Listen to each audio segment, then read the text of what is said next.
Good morning students. हम लोग कक्षा 12 के भौतिक विज्ञान का अध्ययन कर रहे हैं। पिछले क्लास में निरक्षीय स्थिति पर वैद्युत क्षेत्र की तीव्रता हम निकाल चुके थे है कि एक समान वैद्युत क्षेत्र में रखे वैद्युत द्विध्रुव पर लगने वाले बलयुग्म का आघूर्ण। तो हम देखते हैं, सबसे पहले हम ले लेते हैं कि एक समान वैद्युत क्षेत्र हमारा है।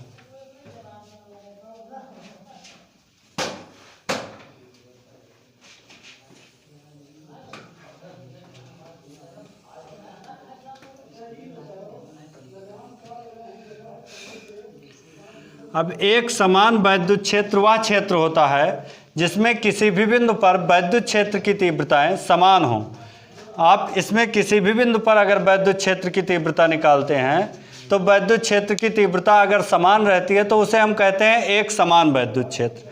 अब इसमें हम देख रहे हैं, ये हमारा जो वैद्युत की दिशा है वो बाएं तरफ से दाएं तरफ की ओर है। हमने मान लिया कि हमारा कोई यहाँ पे एक प्रबल आकर्षण आवेश है और यहाँ पे एक प्रबल प्रतिकर्षण बल है। तो प्रबल आकर्षण बल इस तरफ जो है वो धनात्मक है, प्रबल आकर्षण जो या कह लीजिए प्रबल धनावेश जो है वो धनात्मक है, और उधर कोई आवेश है वो भी प्रबल है, वो ऋणावेश है। तो हम जानते हैं कि जो वैद्युत बल रेखाएं होती हैं वह धन आवेश से निकलकर ऋण आवेश की ओर जाती हैं। तो ये हमारी वैद्युत बल रेखाएं धन आवेश से निकलकर ऋण आवेश की ओर जा रही हैं, और इन्हीं के बीच में हमारा ये वैद्युत क्षेत्र इलेक्ट्रिक फील्ड डेवलप हो जा रहा है। अब इस पर हम क्या करें,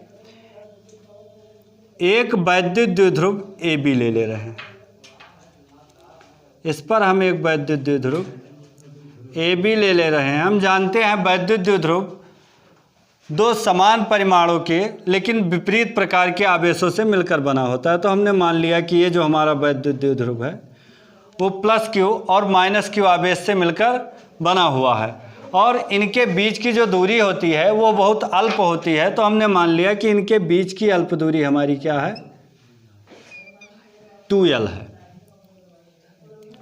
अब इस पे दो बल कार्य कर रहे हैं। एक बल इस तरफ, चूंकि हम जानते हैं कि न्यूटन के जो है आपका क्या तीसरा नियम, तो एक बल इस तरफ कार्य कर रहा है और दूसरा बल इस तरफ कार्य कर रहा है। अतः इस पे दो बल कार्य कर रहे हैं। पहला बल हमारा एफ ए कैसे कार्य कर रहा है, हम देख रहे हैं यहाँ पे प्लस क्यू आवेश है और यहाँ पे जो वैद्युत आवेश है वो माइनस क्यू। हम जानते हैं कि जब विपरीत प्रकार के आवेश होते हैं तो उनके बीच में आकर्षण बल कार्य करता है, तो यह इसे अपनी तरफ क्या करता है, आकर्षित करता है। अतः इस आवेश के कारण इस पर लगने वाला जो बल है वो हमारा क्या है, एफ ए। और दूसरी तरफ हम कह रहे हैं एफ बी काम करता है, और एफ बी किस दिशा में, इस दिशा में कार्य कर रहा है। इस पर लगने वाला बल एफ बी भी आपका यहाँ पे माइनस क्यू आवेश है और यहाँ पे कोई प्रबल धनावेश है। ये प्रबल धनावेश इस वाले आवेश को क्या करेगा, आकर्षित करेगा। ये माइनस और ये प्लस, तो हम जानते हैं विपरीत आवेश एक दूसरे को आकर्षित करते हैं। तो इस पे लगने वाला बल हमने मान लिया क्या है, एफ बी है। अब हम देख लें कि जो वैद्युत द्विध्रुव है इस वैद्युत द्विध्रुव पर नेट बल कितना है। चूंकि अगर नेट बल 0 नहीं होगा तो हम इस वैद्युत द्विध्रुव को ऐसे खड़े नहीं कर सकते, या वैद्युत द्विध्रुव स्थानांतरित हो जाएगा। तो हम पहले इस पे नेट बल निकाल लें कि वैद्युत द्विध्रुव पर लगने वाला नेट बल कितना है। तो हम देखें, द्विध्रुव पर लगने वाला नेट बल मीन्स इस वैद्युत द्विध्रुव पर कार्य करने वाला कुल बल। तो हमने मान लिया कि इस वैद्युत द्विध्रुव पर जो कुल बल कार्य करता है वो हमारा क्या है, एफ है। अब हम देखते हैं एफ अगर ये है, इसका परिणामी बल एफ है, तो हम कहते हैं कि ये जो दोनों बल हैं ये दोनों बल एक ही रेखा के अनुदिश हैं लेकिन विपरीत दिशाओं में हैं। अब एक ही रेखा के अनुदिश हैं लेकिन विपरीत दिशाओं में होने से यह मतलब है कि इन दोनों का अंतर ही हमारा क्या कहलाएगा, इनका परिणामी कहलाएगा। तो एफ बराबर हमारा हो जाएगा F A minus F B. अब एफ ए बराबर अगर हम निकालें तो यहाँ पे वैद्युत क्षेत्र की तीव्रता E है और इन पे कार्य करने वाला जो है F है और आवेश आपका Q है। तो हम इस पे हम जानते हैं कि वैद्युत क्षेत्र की तीव्रता E बराबर F/Q होता है और यहाँ से अगर F बराबर निकालें तो EQ हो जाएगा। तो FA बराबर भी हमारा EQ हो जाएगा और यहाँ पे भी वही आवेश है तो FB बराबर भी हमारा क्या हो जाएगा, EQ हो जाएगा। यानी FA और FB का मान हमारा क्या है, EQ। तो FA का मान हमारा EQ और minus EQ, EQ minus EQ आपका क्या हो गया, ये दोनों घटे तो जीरो। यानी हमारा जो नेट बल है इस वैद्युत द्विध्रुव पर लगने वाला नेट बल क्या है, शून्य है। शून्य होने का तात्पर्य ये है कि जो हमारा वैद्युत द्विध्रुव वैद्युत क्षेत्र में रखा है या वैद्युत द्विध्रुव स्थानांतरित नहीं होगा। मीन्स वैद्युत द्विध्रुव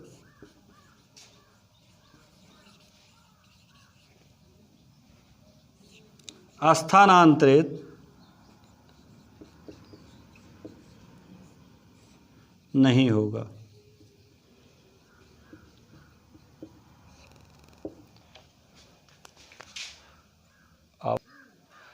अब अगला हमारा है प्रत्यानयन बलयुग्म क्या होता है।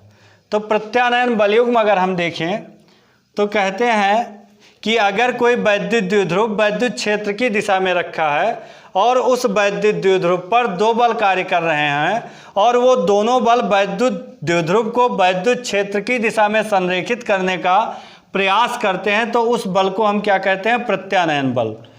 अब यहाँ बलयुग्म से तात्पर्य है, दो चीज़ें लिखी हैं। बलयुग्म, बलयुग्म क्या होता है, दो शब्द, एक आपका बल और दूसरा युग्म।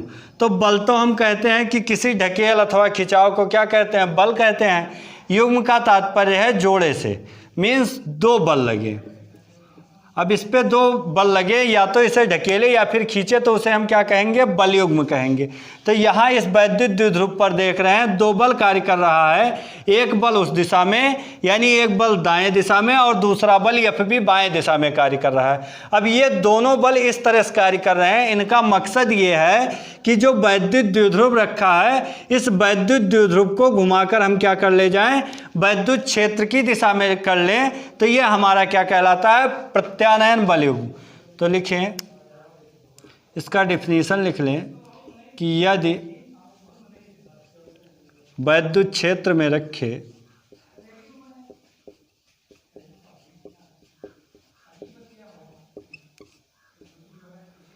वैद्युत द्विध्रुव पर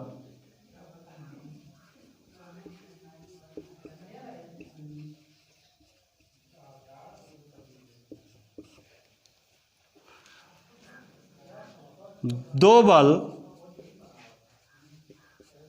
इस प्रकार कार्य कर रहे हों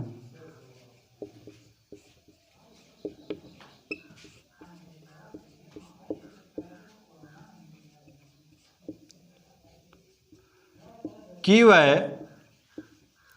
वैद्युत द्विध्रुव को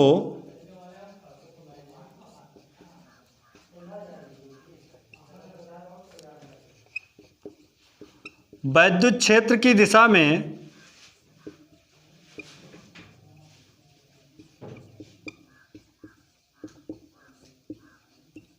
संरेखित करने का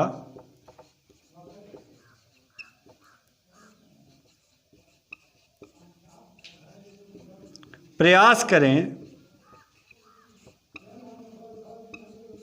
तो उसे हम क्या कहते हैं, प्रत्यानयन बलयुग्म। तो प्रत्यानयन बलयुग्म हम कहते हैं कि वैद्युत द्विध्रुव पर लगने वाला वह बल जो वैद्युत द्विध्रुव को वैद्युत क्षेत्र की दिशा में संरेखित करने का प्रयास करे। मीन्स इस वैद्युत द्विध्रुव को घुमाकर वैद्युत क्षेत्र की दिशा में अगर कर दे तो इसे हम क्या कहते हैं, प्रत्यानयन बलयुग्म। अब हम लोग देखें प्रत्यानयन बलयुग्म आघूर्ण। हम लोग बल आघूर्ण पढ़े थे। बल आघूर्ण को किससे, टाउ से प्रदर्शित करते थे। बल आघूर्ण बराबर आपका क्या होता था, बल गुणे उनके बीच कार्य करने वाली दूरी। तो यहाँ भी प्रत्यानयन बलयुग्म आघूर्ण का अगर हम बात करें तो प्रत्यानयन बलयुग्म आघूर्ण कहते हैं कि प्रत्यानयन बलयुग्म आघूर्ण बराबर बल गुणे उनके क्रिया रेखाओं के बीच की लंबवत दूरी। तो अब हम बात करें कि इनकी क्रिया रेखाएं क्या हैं। तो ये हमारा बल FA है और इसकी क्रिया रेखा इस तरफ है और ये बल हमारा क्या है, एफ बी है। इस बल की क्रिया रेखा इस तरफ है। तो इस क्रिया रेखा के बीच की लंबवत दूरी, इन दोनों के बीच की लंबवत दूरी, तो इस आवेश Q से अगर इस क्रिया रेखा पे हम क्या कर दें, लंब डाल दें, तो ये दूरी हमारी क्या कहलाएगी, इन दोनों आवेशों के बीच के कार्य करने वाले बल की क्रिया रेखा के बीच की लंबवत दूरी।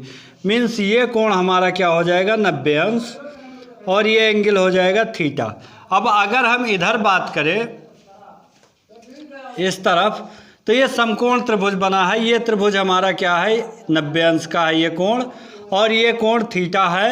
ये दूरी हमें पता है क्या है, 2l है, और ये हमें ज्ञात करना है। हमने मान लिया ये O है, तो हमें AO का मान, A, B और O, AO का मान निकालना है।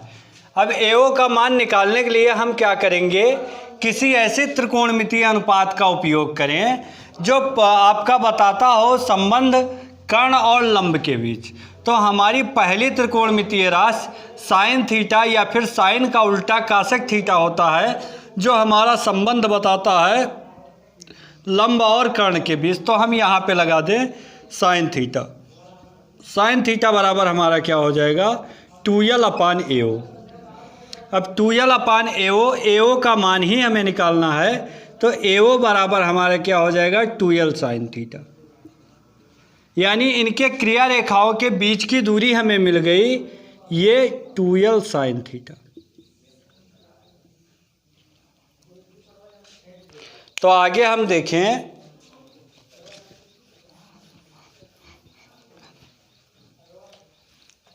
यानी हमने कहा कि प्रत्यानयन बल युग्माघूर्ण, जिसे हम टाउ से प्रदर्शित करते हैं, टाउ बराबर क्या होता है, बल गुणे दोनों बल के क्रिया रेखाओं के बीच की दूरी। दोनों बलों के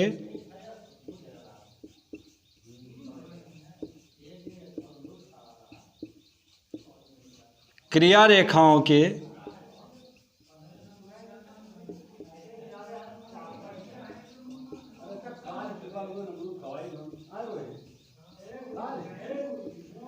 क्रिया रेखाओं के बीच की दूरी। तो हमने माना यहाँ हमारा बल क्या है, F। अब इन दोनों में से कोई एक बल, तो FA चाहे FB, कोई एक बल ले लिए, तो बल हम मान लीजिए FA ही ले रहे हैं, तो FA और इनके बीच की क्रिया रेखाओं के बीच की दूरी हमें मिला क्या, AO। तो FA गुणे AO, और AO का मान हमारा कितना है, 2l साइन थीटा। तो ये हमारा हुआ FA 2l साइन थीटा। और हमने निकाला था कि FA बराबर हमारा क्या हो जाएगा, QE। तो ये लिख लें, तो ये हमारा हो जाएगा टाउ बराबर QE 2l साइन थीटा। अब इसे अगर हम रीअरेंज कर लें, तो हम इसे लिख सकते हैं E into 2QL sine theta. अब हम जानते हैं कि वैद्युत द्विध्रुव आघूर्ण P बराबर हमारा क्या होता है, 2QL। तो जहाँ पे 2QL लिखा है, यहाँ पे हम क्या लिख दें, इसके जगह P लिख दें, तो E into P sine theta. तो ये हमें मिल गया टाउ बराबर PE साइन थीटा। यानी प्रत्यानयन बलयुग्म आघूर्ण टाउ बराबर हमें क्या मिला, PE साइन थीटा। हमें मिल गया कि प्रत्यानयन बलयुग्म आघूर्ण टाउ बराबर PE साइन थीटा। अब अगर इसका हम वेक्टर रूप लिखें, तो हमारा क्या हो जाएगा, टाउ बराबर vector P cross vector E। अब क्रॉस क्यों लिखते हैं, आप कक्षा 11 में पढ़े होंगे सदिश विश्लेषण वाले चैप्टर में, कि मान लीजिए एक वेक्टर आपका A है और दूसरा वेक्टर B है। इन दोनों का जब सदिश गुणन लिखा जाता था, तो यही लिखा जाता था A क्रॉस B, और इसे जब खोलते थे तो ये हमारा क्या हो जाता था, AB साइन थीटा। तो यहाँ पे हमारा क्या है, साइन थीटा है, तो टाउ बराबर हमें इसका क्या मिल गया, वेक्टर फॉर्म में टाउ बराबर PE।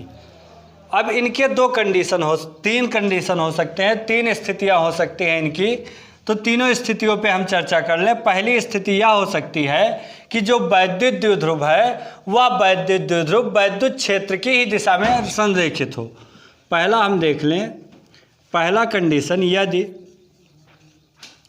वैद्युत द्विध्रुव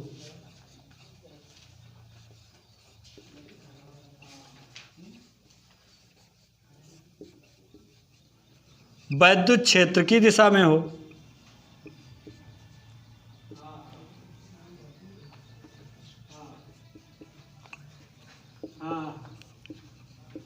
फिर क्या होगा आपका, अगर ये जो वैद्युत द्विध्रुव है ये इसी दिशा में है, हम कहते हैं कि जो ये एफबी की अनुदिश रेखाएं हैं, ये अनुदिश रेखाओं से जो वैद्युत द्विध्रुव रखा है वो थीटा कोण पे रखा है, और अगर ये इसी दिशा में हो जा रही हैं, ये हमारी क्या हो जा रही हैं, इसी दिशा में हो जा रहा है जो हमारा वैद्युत द्विध्रुव है, तो इनके बीच का जो कोण होगा वो थीटा बराबर हमारा क्या हो जाएगा, 0 अंश हो जाएगा। यदि इनके बीच का कोण थीटा बराबर 0 अंश हो जाए, कहने का मतलब कि जो वैद्युत द्विध्रुव है वो वैद्युत क्षेत्र की ही दिशा में हो जाए, तब हमारा जो बलाघूर्ण है वो बलाघूर्ण क्या होगा, तो हम देखें ये प्रत्यानयन बलाघूर्ण टाउ बराबर हमारा हो जाएगा PE, थीटा के जगह 0 अंश रख दें तो साइन 0। अब साइन 0 का मान हम जान रहे हैं क्या हो जाता है, 0, तो टाउ बराबर हमें क्या मिल जाएगा, 0।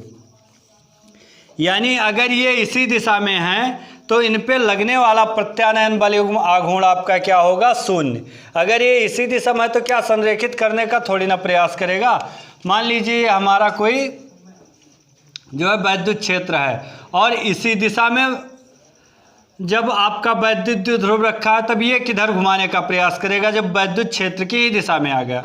अब दूसरा कंडीशन, दूसरी स्थिति ये बनती है कि यदि थीटा बराबर आपका क्या हो जाए, 90 अंश। 90 अंश का तात्पर्य ये है कि जो हमारा वैद्युत द्विध्रुव है वह इस अनुदिश रेखा के बिल्कुल लंबवत हो जाए। तो बिल्कुल अगर लंबवत हो जा रहा है तब हमारा क्या हो जाएगा, साइन 90 बराबर हमारा होता है 1, तब हमारा टाउ बराबर हो जाएगा PE साइन 90, और साइन 90 अंश का मान हम जानते हैं क्या हो जाता है 1, तो PE टाउ बराबर हमारा क्या हो जाएगा PE। अब इसी पे मान अधिकतम होगा, यानी हम कह सकते हैं टाउ मैक्सिमम बराबर हमारा PE, या यहाँ से E बराबर निकालें तो हमारा हो जाएगा टाउ मैक्सिमम अपान P। यानी हमसे कोई पूछे कि वैद्युत द्विध्रुव पर लगने वाला प्रत्यानयन बल युग्म आघूर्ण अधिकतम कब होगा, तो वह अधिकतम तब होगा जब वह रखे वैद्युत क्षेत्र की दिशा के लंबवत होगा, या लगने वाले वैद्युत बल रेखाओं के अनुदिश के ये क्या हो जाए, वैद्युत क्षेत्र का जो द्विध्रुव है वैद्युत क्षेत्र में रखा है ये इसके लंबवत हो जाए, तो ये हमारा क्या होगा, लगने वाला जो बलाघूर्ण होगा वो अधिकतम होगा।